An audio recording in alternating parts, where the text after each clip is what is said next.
All right. First rule of this channel, we do not talk about this channel. Second rule of this channel, this is not legal advice. So, welcome to Chasing the Dragon Week 15. This is the Reactive Waiver Wire Pickup Show. Hopefully, you got your buys or you made your playoffs. If you didn't make your playoffs, I don't know what you'd be doing here, but we'll check out what's going on. So, I did cheat a little bit again and look at some other people's sheets for their waiver wire pickups. I think this is a really interesting week, especially with the opening round of the playoffs. So, we'll get into it. I think the top waiver wire ad is Zamir White, and there's how shall we put this? Some nuance to this. So Zamir White, he's a second year guy out of Georgia. He's got some of the stuff that we like, the height, weight stuff, and the 40 time.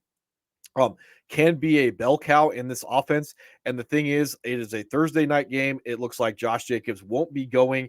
This is a good matchup when it comes to defense. Chargers are bad. It's a bad matchup when it comes to overall points being scored. Aiden O'Connell, not going to be great, serviceable. Justin Herbert's going to be out, so that means Easton Sticks. So overall, I imagine this is going to be an ugly game, and they're going to lean on the running backs to try and get them through this on Thursday. So overall, my thoughts on Zamir White are the Raiders are a struggling franchise when it comes to what direction they're going to go in next year with O'Connell and Antonio Pierce, the interim head coach. Josh Jacobs, they had their acrimonious offseason when it came to their back who's on the franchise tag.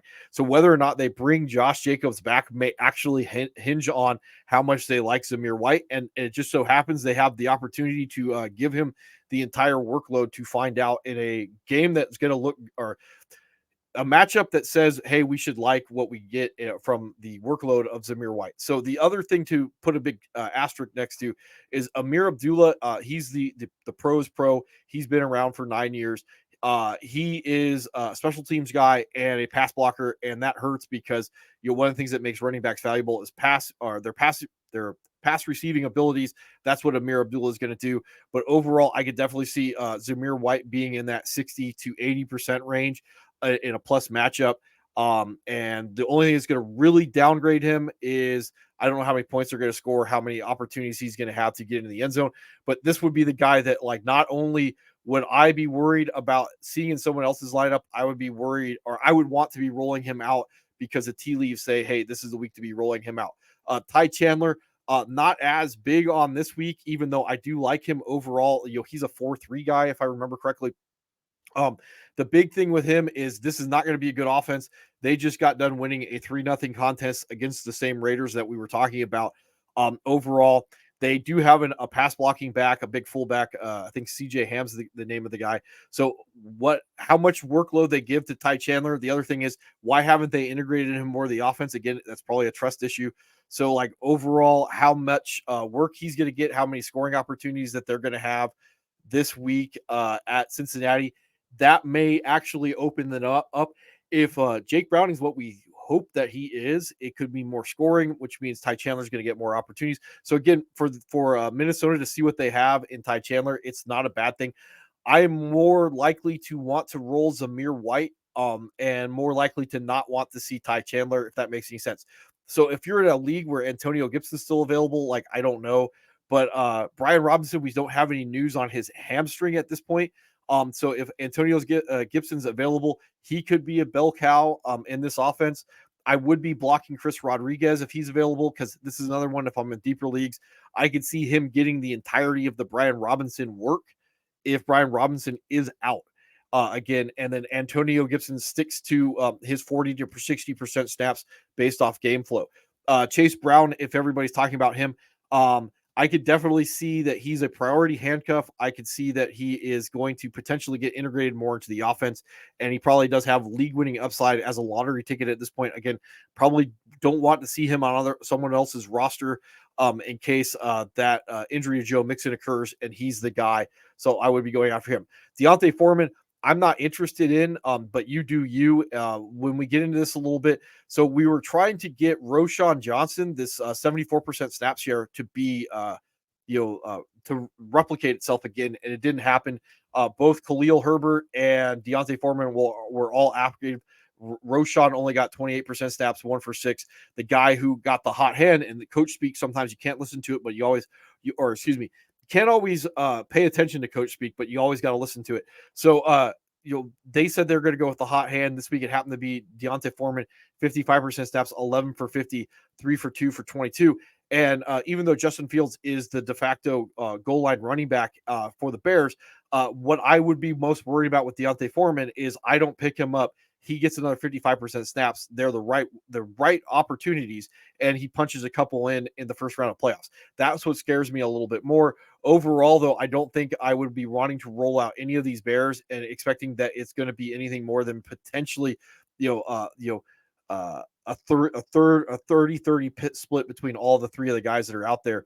And again, that's with Justin Fields potentially vulturing all the goal line work. But Deontay Foreman would be the guy. It would scare me the most to see in someone else's lineup. All right. If you're in a league where Kareem Hunt is available still, again, I don't know. But right now, Jerome Ford didn't break a hand. But again, until we find out on Wednesday what the injury report looks like, Kareem Hunt might be in line to get that bell cow work for at least a 1 week rental. So I'd be aware of that. I could definitely see Pierre Strong gets that Jerome Ford like 50 to 60% work, and Kareem Hunt continues to vulture around that goal line and high value touches range. But again, either of these guys that are available, I would be scooping them off the wire so someone else doesn't get them and get the opportunity to roll them against me at the very least. So I did see Zay Jones pop up. He did 14 targets for like 225 air yards. Calvin Ridley also in this game had 13 targets. He did, I think it was like 140 air yards or something like that. I don't know how much we can predict that this is going to go on. I have talked about there will be Zay Jones weeks. How much you want to roll him out in week 15 against Baltimore to find out, I don't know. And this would be probably something that I would be more worried about once I find out who my playoff opponent is going to be, whether or not I think he's going to roll a guy like Zay Jones out. The other guy, Odell Beckham, he was only 53% snaps, 10 targets. He did have 190 air yards. Rashad Bateman was at like 47% snaps. He had 120. I don't know how much of this that you can trust on a week-to-week basis. The thing is with a guy like Odell in this offense at this point, yeah, there are probably worse guys that I could be trying to roll out there and get that lightning in a bottle. Again, we saw this on the Monday night games. There are guys that are not going to win me a week, and right now Odell Beckham could win me a week. He could also just be a complete bust. You see a week 12 against Chargers, 4.9. So again, trying to guess all that, I don't know. I did see that Noah Brown, if he's available, there may be vacated targets with the Texans. I don't know how much people have talked about them. He only had 5 targets. He had like 100 air yards. So again, if you're chasing those targets and that opportunity, it's going to be there. If you're in a league where Isaiah Likely is available, this would probably be the overall priority after blocking on Zamir White and Tyler Chandler. He may be the overall number one option for the Baltimore Ravens. I know that Zay Flowers is getting the opportunity, but again, Isaiah Likely, if we're chasing touchdowns and we're chasing the higher productive receptions, it may be Isaiah Likely. This may be something as a tight end. Again, they can't lose me a week. They can only win me a league. This would be the guy if he's still available. Tucker Kraft, I can see that people are going to talk about him. Don't have the snap share tonight, but he was 96, 95 2 weeks before that. And then he did 4 for 4 for 64, including a 48-yarder.